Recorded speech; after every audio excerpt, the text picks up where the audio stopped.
Hello, YouTube, and welcome back. Today we're going to go over this dividend portfolio I've been putting together, and today is a pretty big day because we officially hit 1 year of dividend investing, which is pretty cool. So I've been putting in extra money into this dividend account, and I'm going to show you how it's been doing. This is not financial advice, but maybe could be some inspiration to show some of you how this can work. I wanted to see what is this dividend thing all about? What would it be like to be holding in sort of a passive portfolio, dividends and high yielding dividends for a year, and I'm going to keep doing it. I did buy some Amazon stock, which I'll go over down here, which is about 7% of the portfolio. And as I've said before, dividend investing is just one strategy. It can be part of a larger portfolio. It might not be the only thing you want to do. And, people talk about should this be based on your age, all these sort of things. But in terms of passive income, different ways to do passive income out there, and this seems like the easiest I've run across. It does come with some risk, but so far it seems to be working out pretty good. So I'm going to keep doing it. But once again, this is 1 year. I started all of this in April of last year, and here we are in April. It's been a little bit since I made a video. I think the last video was in February. So, some updates. We got through all of March, and in March, brought in $482, which is a big jump from the 381. So far this April, we've brought in $325, and we're going to break this down, project out monthly, and break down what am I making per week and what am I making per day if we were to divide it by all up. And then I'll go over all of the holdings and how they're doing, stuff like that, including one of my riskier positions, which is SPYT, how that's doing, and how all uh, the different yields from the different funds. I may reweight some things, not so sure. And with the markets over the last 3 or 4 weeks, I'll show you that as well, how everything is performing, which is quite interesting with these dividends. So once again, March totaled 482, which brought our yearly total up to 1,221. And then so this column here is like the sum for the year. And so far in April, April's only halfway done. We brought in $325, and the bringing this year's total to 1,546, which is basically exactly what we brought in for all of last year. So, how has the dividend portfolio done in 1 year of building this up relatively rapidly? So we have 1548 plus 1546 is $3,094 plus April's not totally done, and I'm still looking to hit that milestone of $500 a month, which we're going to see when we get to the end of this month.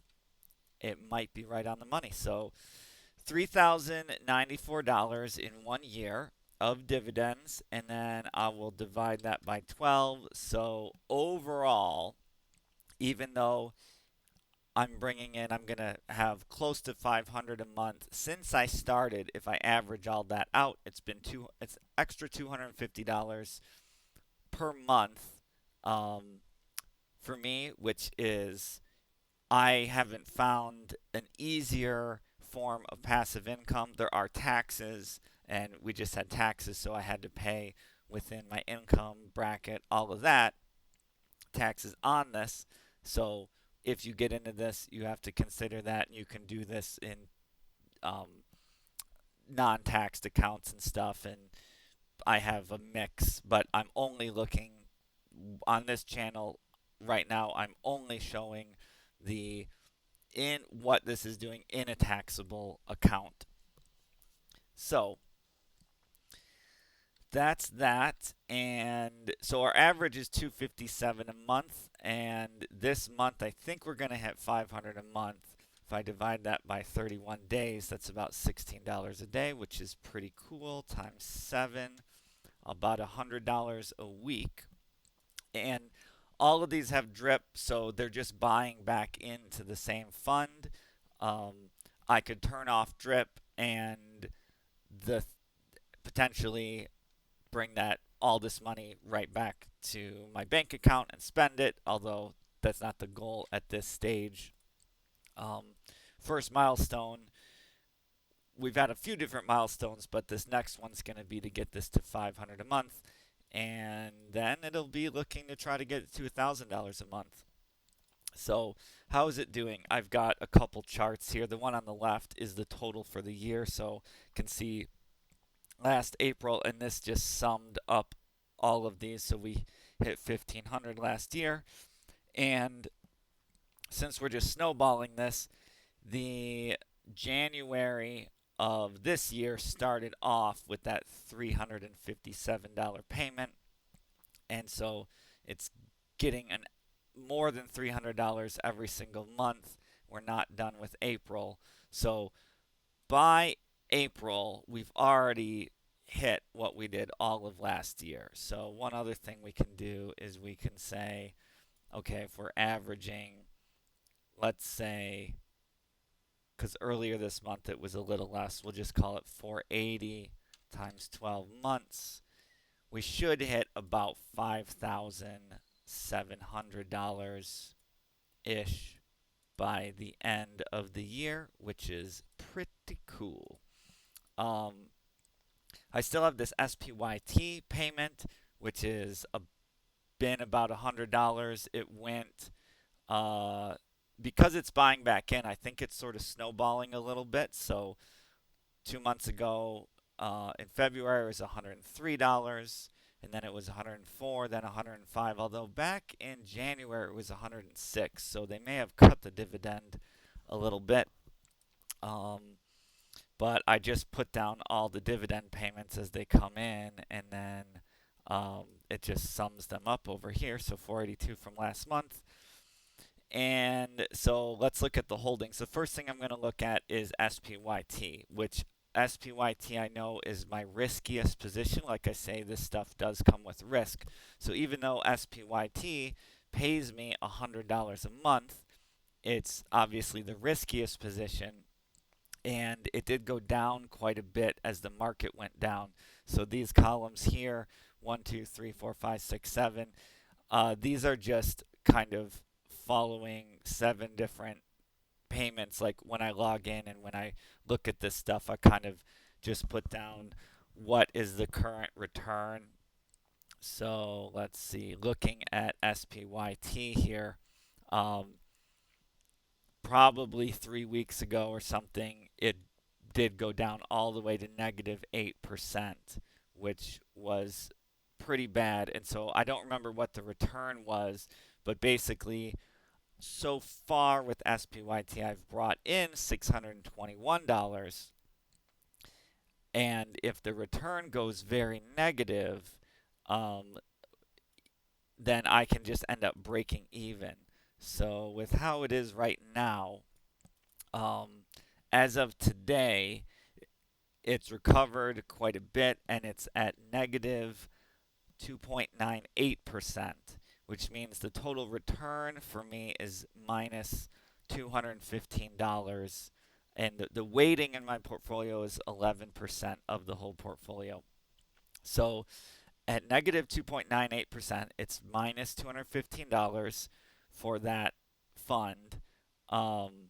However, uh, with bringing in a total of 621, I'm still in I'm still in the green $406 because in Robinhood the the total return, it doesn't get recalculated with like adding in your dividends. It still rebuys, but it doesn't count the dividends as gains. So that's why I made this one for SPYT so I could see more specifically on this one since it's so risky am I in the green or am I just breaking even? So even though it's the worst performing with the high dividend, it's still at $406. So let's go through the rest of these. Well, I will be going through the rest of these, but that's the main update in 1 year, about $3,000 so far, and we should have close to 6,000 by the end of the year. And my next milestone will be to go for $1,000 a month. Um, so in this column here are all the annual yields. So basically, you can't when you're looking at what dividends to buy, you can't just go off the yield, right? The higher the yield, the more risky it's probably going to be. So the lower yield dividend payers are probably going to be less risky. They might have more growth, or they might have, but the dividend is lower, or they might just be more stable, but the dividend is lower. And I'm kind of going with um, I don't know. I'd like to hear maybe somebody else's opinion, but I think I'm going with a relatively conservative approach by having a variety of these. And, if this was more active, maybe I could have moved some of these into some of the funds that went down over the last 3 weeks with all of the news to try to like get some advantage from the gains from that, but I'm just making this much more passive. Over here, I have a chart where I'm just showing the same data so I can kind of see if there's any trends. I can ignore this first one, but this is JEPQ. So you can see this orange is where a lot of these got hit pretty hard from the news. And then even the second one, I just get to see like, are they recovering or not, right? So JEPQ went way down with all the world news, and it's basically back up to about where it was before that. SPYI didn't go down as much, but it's made quite a solid recovery. QQQI is this fund, after going way down, is now more in the green than it's ever been since I've had it. Same thing with GPIQ, went way down and now it's way up to almost the best it's ever done. JEPI didn't go down as much, had some recovery. SCHD has done amazing for me as far as growth, and it's sort of tapered off. SPHD not doing so well, but it's back in the green. And I'll go over these in a little bit more detail and hang around if you're still interested. JAAA is doing what I expected. It's basically doing nothing. SPYT, this is the really risky one, went down a whole lot, negative 8%, and it's coming back up to where it's been before, although this fund has risk. I think it's the biggest risk of NAV erosion, maybe XPay as well, but that's why I'm monitoring this one a little closer. JBBB is also supposed to be really steady, and even though it's down, it's just kind of staying flat. Clause is the same way. It's supposed to pretty much just stay flat. So I'm looking to see if these two recover, and it's going to be hard to see if they do that. IWMI was way, way down, and it's come back up to kind of where it's been before. I really like this fund. CSWC, also another one, barely went negative over the last couple of weeks with the markets down, and now it's up higher than it's ever been as of today. So really liking this. ASGI also pretty strong, didn't even go negative, and it's holding steady. CLM also went down. That orange went down, and with all the world news, but it's green now. XPay also went way, way down. This one's also, I'd call this maybe my second riskiest position, but it's almost back to zero. But remember it's paying dividends. I could try to track this one the same way I'm tracking with SPYT. And the reason is it has a similar annual yield. I have updated the annual yields. These will change as the price of the fund changes as well. So, what else is going on? I also have weights, and I updated the weights, so I put like the old weights are here and the new weights are here. So, as I've either bought new things or moved things around, I bought a decent chunk of Amazon for me, which is doing really well, but it's not a dividend. So eventually, I'll either hold on to it or I will move. Now that it's gone up so much, it's up like 18%. I might move that into a dividend payer because that'll get me towards the $1,000 a month. Um, but I just I'm pretty sure I just saw an opportunity, and I believe there's some AI stuff with Amazon that they're positioned well for it. So that's why I liked that, and it's happy with that. So the weightings have partially changed just from adding a large amount of Amazon. Um, and I never had the old weightings from CLM and XPay, even though I've had it a while. So Um, ASGI has gone up a lot. It used to be just 1%, and now it's 4%, or almost 5%. has gone up. CSWC has gone up. I'm really happy with, honestly, all five of these. Um, I feel lucky that I came across them, and these have been some of my favorites, partly because the performance has been good. They've done well through, the choppy market conditions. IWMI did go down 3%, but overall, I mean, stayed so steady and it's already back up in the green. Again, this green, it doesn't even account the dividends. So this IWMI is green 2%, CSWC is green 7% for me. Then ASGI 3%, CLM is basically flat, and XPay is basically flat. All of these, but the thing with these is with the dividends, this is 13% annual yield, 11% annual yield, 12. These are really high. So I'm really liking these. I mean, say this got to the end of the year and it was 7%, then I could add that to the 11% annual yield. And yeah, now I'm looking at 18% just holding this. Um, ASGI 12%. CLM has basically stayed steady and flat for me, and it's 19%, which is just awesome. And then XPay also maybe some risk of nav erosion. I put this almost as risky as SPYT, but it's basically stayed flat and it's a 21% annual yield. So these being close to 20 is really cool.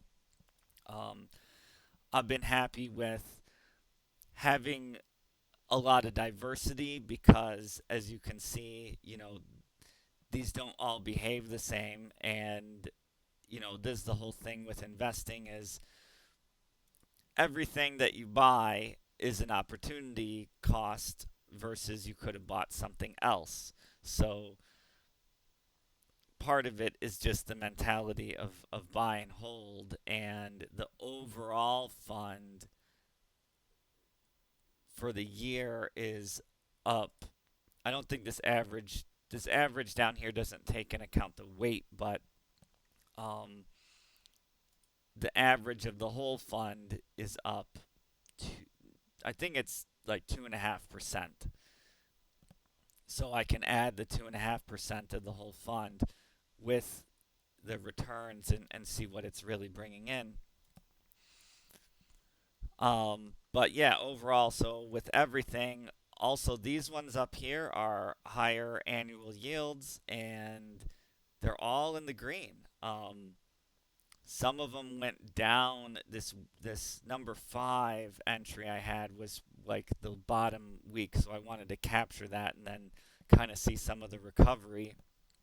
And yeah, you can see like SPYI barely dropped, and now it's up almost near its highs.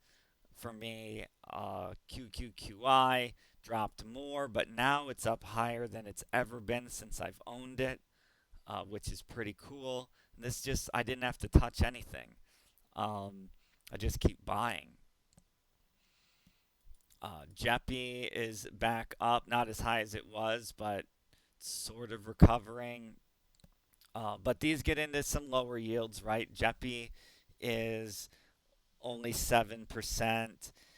SCHD and SPHD are interesting. They're supposed to be more like growth oriented, and something happened with SCHD where it was up 16% a while back. It hasn't really totally recovered back to that, but the holdings I have, it's only paying 3% annual yield, but my return is 12. I also am thinking of rolling this into a higher yielding one.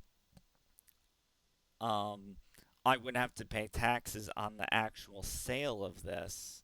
Um, and I think you have to hold something more than a year for the taxes to be lower. So either way, so JAAA, JBBB, and clause are similar. They're what are they called? They're some kind of they hold. I'm gonna get this wrong. It's not bonds. They hold like corporate debt.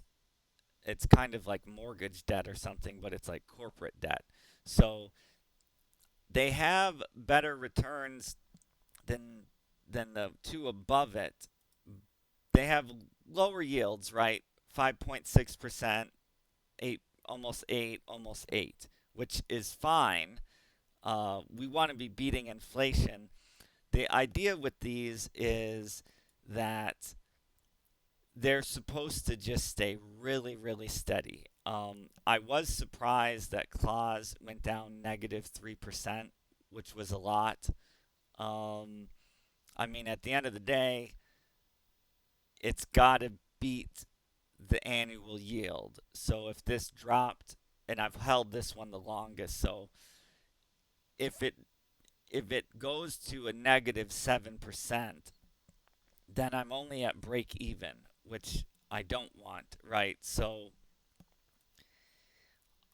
I was surprised how much this one dropped, and it's not recovering as quick as I wanted. Same thing with JBBB. Um, I didn't think it would go much far off of like maybe negative 1%. So the fact that it's down more than 1%, I don't like, but um, I don't need to touch it. JAAA is less yield, right? It's the 5.6%. And this one also should basically not move. And we do see that on the chart here. JAAA is right here, and you can't even hardly see um, the bar graphs because it is doing what I expected, where it just supposed to not.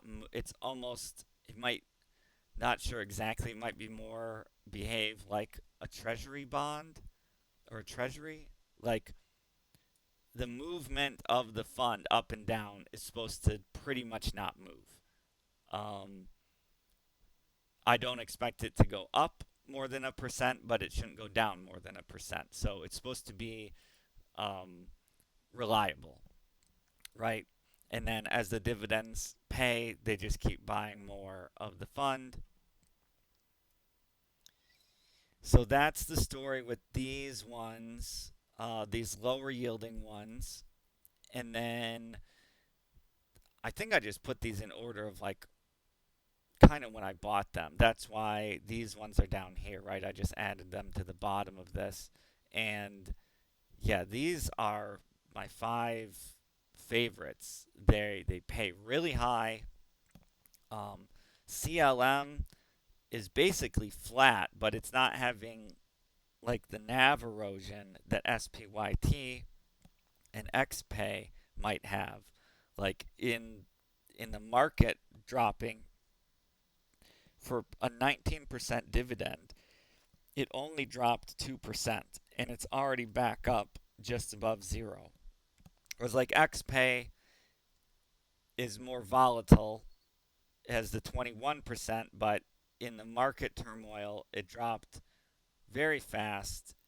It dropped a whole 6.75%.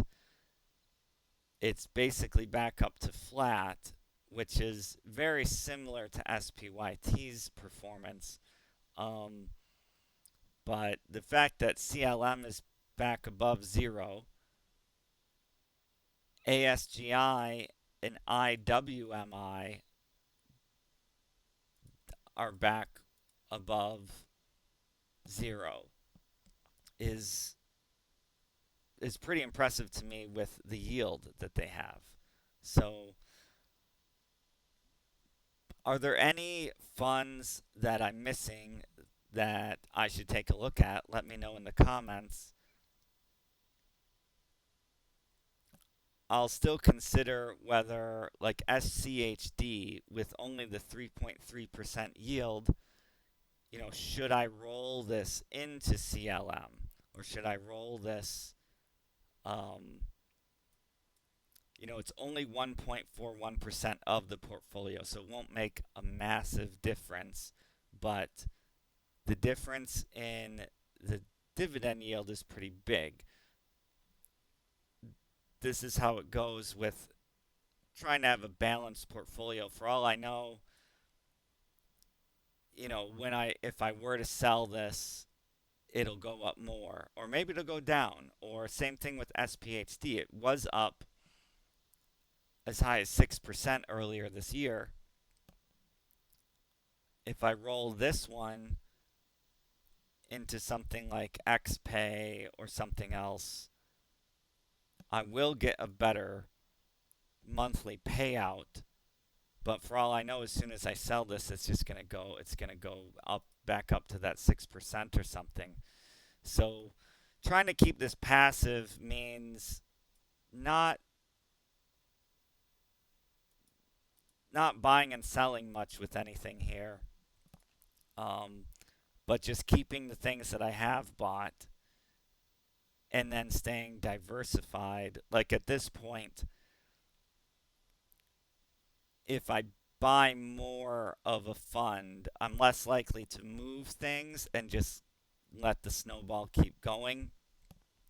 And I'm more likely just to take parts of my paycheck to purchase more of the things that I'm liking.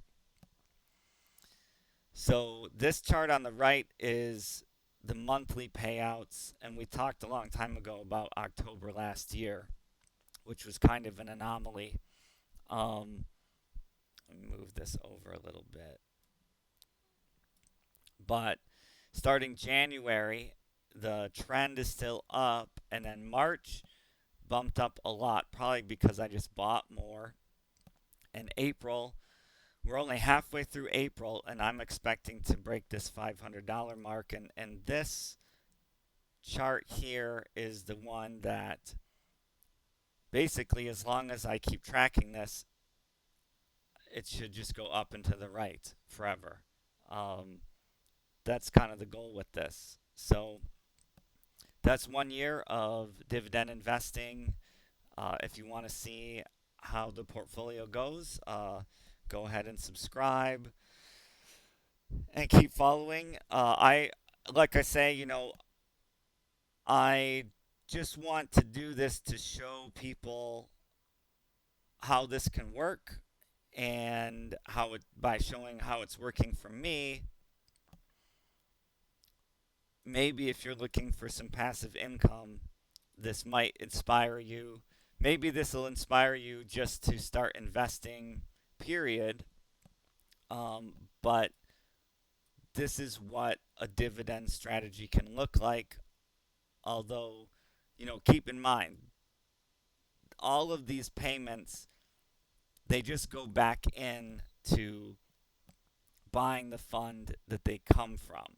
But eventually, or whenever you want, you can turn off that drip.